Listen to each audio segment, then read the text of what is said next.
G'day Uncle Xavier, I'm here to assist you in your new business venture. To help you make the best decision possible, I will be going over due diligence you can apply in order to operate a business best suited to you. Through analysing your personal profile, I can see you have previous experience as a financial controller for a publicly listed restaurant chain. Furthermore, at 62, I can see you don't have a high appetite for risk and want a better work-life balance.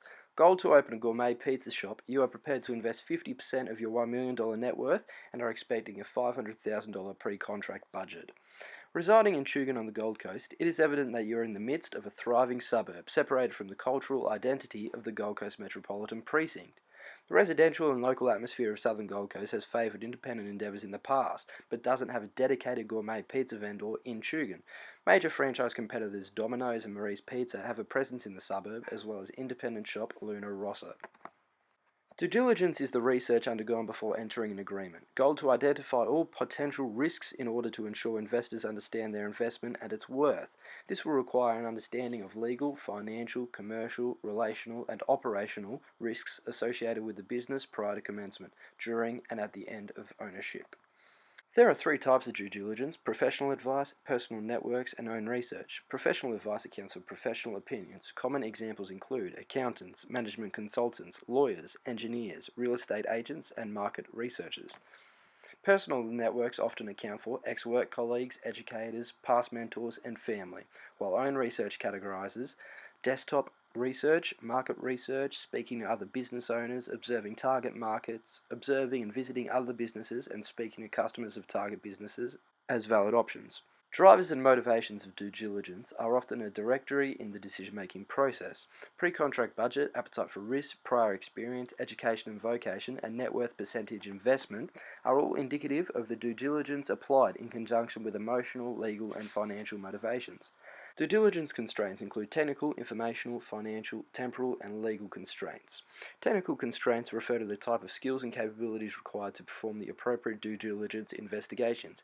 Informational constraints refer to the problematic and expensive access of relevant information in order to perform due diligence. Financial constraints depict the amount of money willing to be invested in order to achieve success. Temporal restraints are the time taken between intention and decision.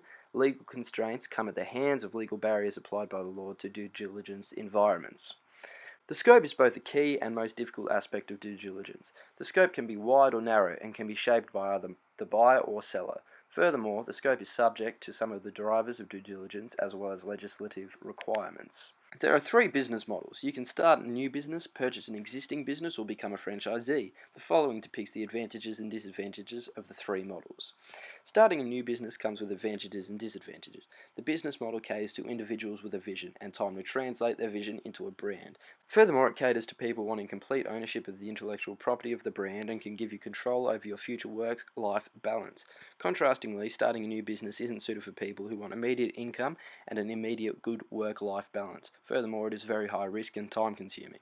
In starting a new business, it is recommended to conduct own research incorporating previously discussed methods.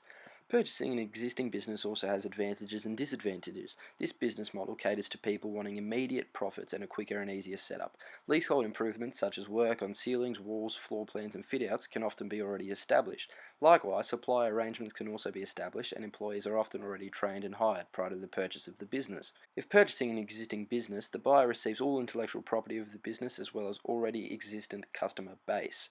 This business model is not for people wanting to build their own vision. Furthermore, it is important in deciding the existing business, as some businesses can have flawed financial statements, leasehold items, and supplier arrangements. In purchasing an existing business, your own research is recommended, with emphasis on speaking to the business owner and customers and competitors of the business. Becoming a franchisee also has advantages and disadvantages.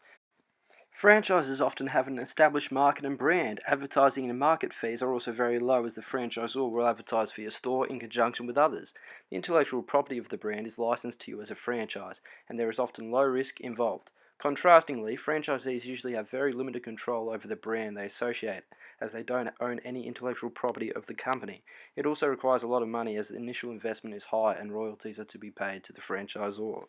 Uncle Xavier, I recommend that you become a franchisee. As you have no dependents, you have a low appetite for high risk endeavours, you want a good work balance, and you are prepared to invest $500,000 into your business, I recommend opening a Pizza Capers Gourmet Pizza franchise in Tugun.